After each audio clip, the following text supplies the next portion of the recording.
저는 사실 이런 케이스의 어머님 아버님들을 보면 정말 마음이 너무 아파요. 여러분들도 잘 생각해 보세요. 우리 엄마 아빠 뻘 되시는 분들이 정말 자식들 키워가면서 노후 준비도 힘들게 하시는 분들이 얼마나 많은데 월에 2, 30만 원씩 의료비 재원이라고 믿고 가입해 놓은 그 보험들이 실질적으로 받을 게 없다면 여러분들은 화가 안 나시겠습니까? 근데 이게 또 부모님들께서 잘못한 게 아니잖아요.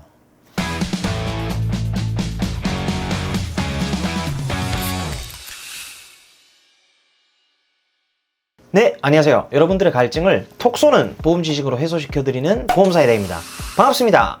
얼마 전부터 저한테 관리를 받기 시작하신 고객님 가족분들 중에서 아버님 한 분이 뇌졸중으로 쓰러지신 분이 계셨습니다. 이분은 병원 이력이 너무 많으셔서 가지고 계신 보험에서도 사실 받을 보장이 크게 없기도 했지만 제가 도움을 드리고 싶어도 승인이 되는 보험도 없을 뿐더러 아버님의 또 경제력도 고려를 해야 되기 때문에 기존에 가지고 계신 보험만 유지하고 계신 상황이었는데요. 그런데 하필 뇌졸중으로 쓰러지셔서 수술을 진행하셨었습니다.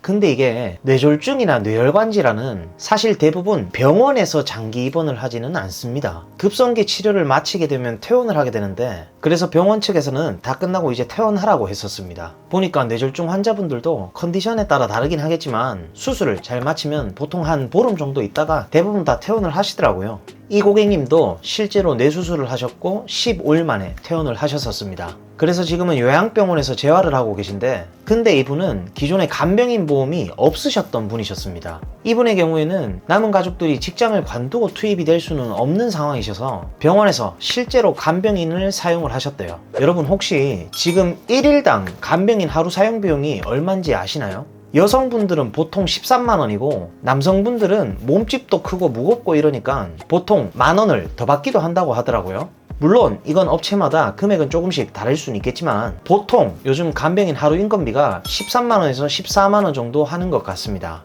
이 아버님이 사용하신 간병인 업체는 하루 간병비를 14만원씩 지급을 하셨었대요. 그래서 보름을 입원하셨었잖아요. 14만원씩 보름이면 얼마입니까? 네, 15일을 사용하셔서 무려 210만원이었습니다.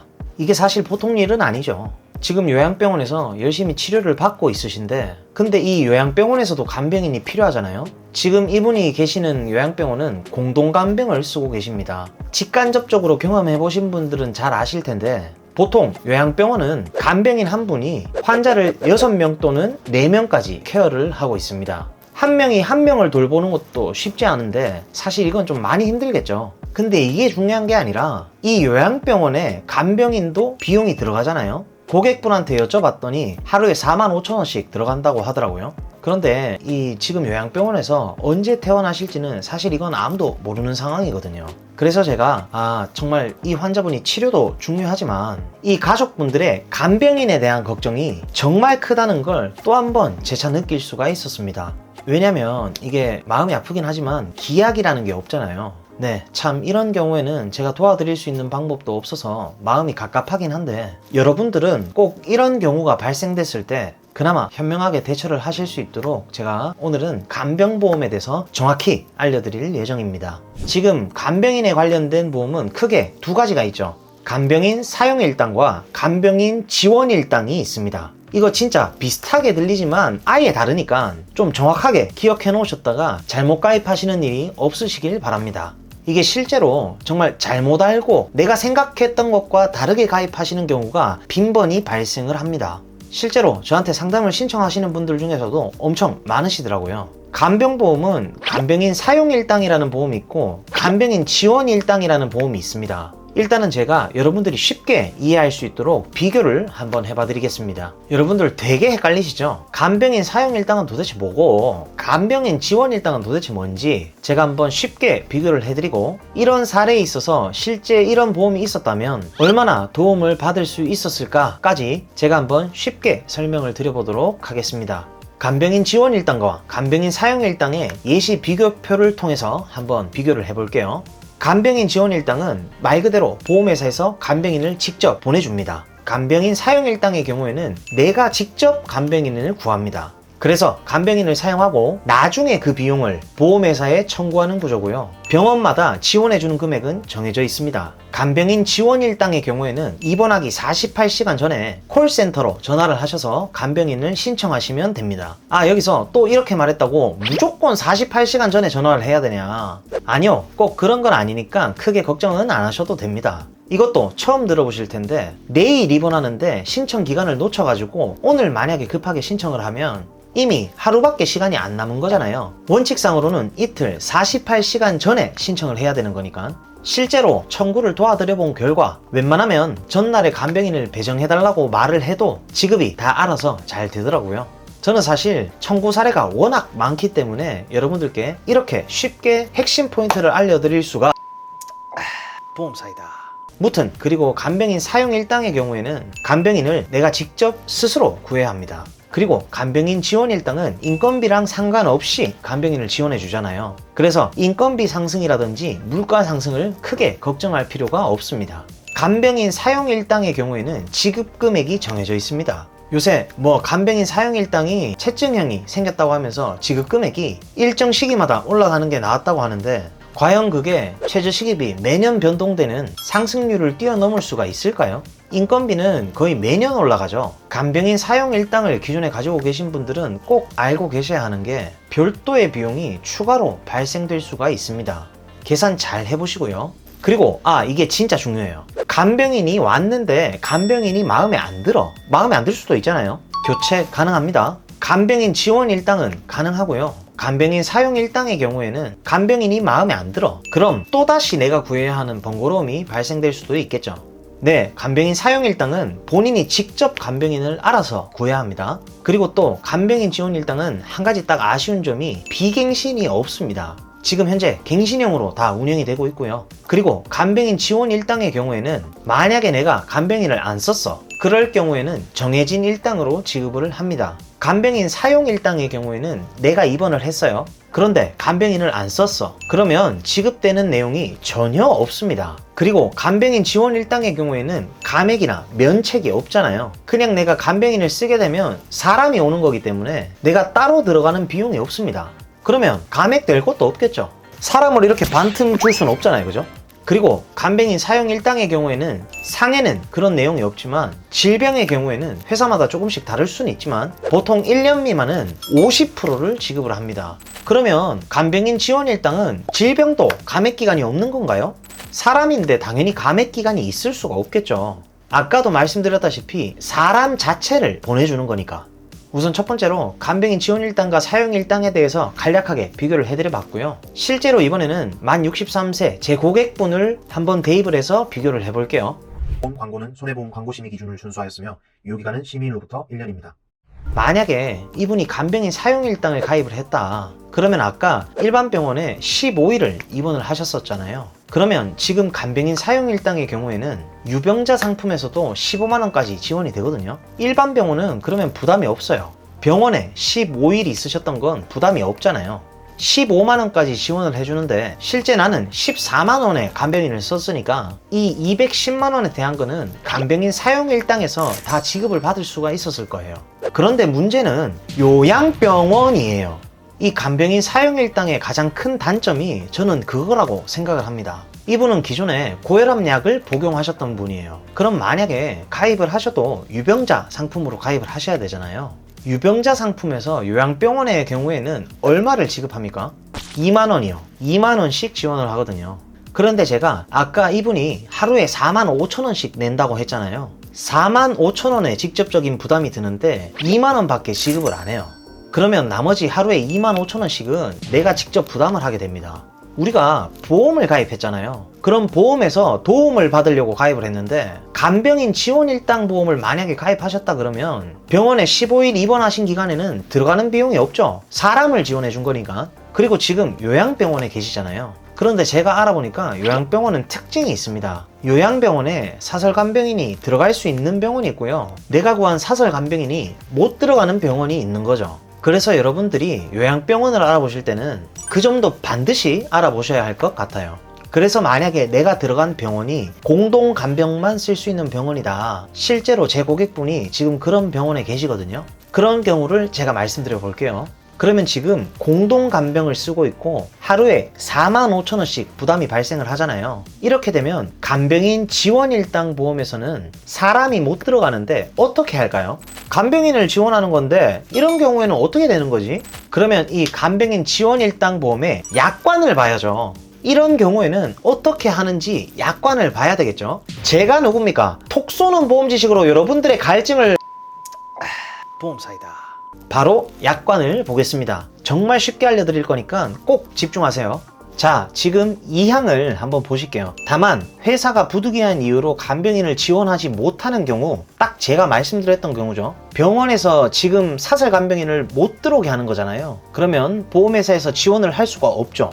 그리고 또는 보험 수익자가 회사가 지원하는 간병인을 계속적으로 원하지 않을 경우에는 실제로 고객이 선택하여 사용한 간병인 사용 비용을 제5항에서 정한 간병인 지원 비용 한도로 지급합니다. 제5항 간병인 지원 비용이라 함은 제2항에 따라 보험 수익자에게 간병인을 지원해주기 위하여 회사가 정한 비용을 말합니다. 그럼 회사가 정한 비용도 궁금하죠? 그래서 제가 이 보험사의 홈페이지에 바로 들어가 봤습니다. 공시실에 이 내용이 떡하니 있더라고요. 내가 만약에 간병인 지원을 받지 못했다. 그럼 회사가 정한 금액을 보상한다고 했잖아요. 그 금액이 실제로 지금 3년 갱신형의 경우에는 2023년 1월 1일 기준으로 14만원으로 정해져 있고요. 그리고 10년 갱신형의 경우에는 지금 13만 5,200원으로 정해져 있습니다. 자, 약관에 굉장한 내용이 숨겨져 있었어요. 부득이하게 간병인을 지금 지원받지 못했어요.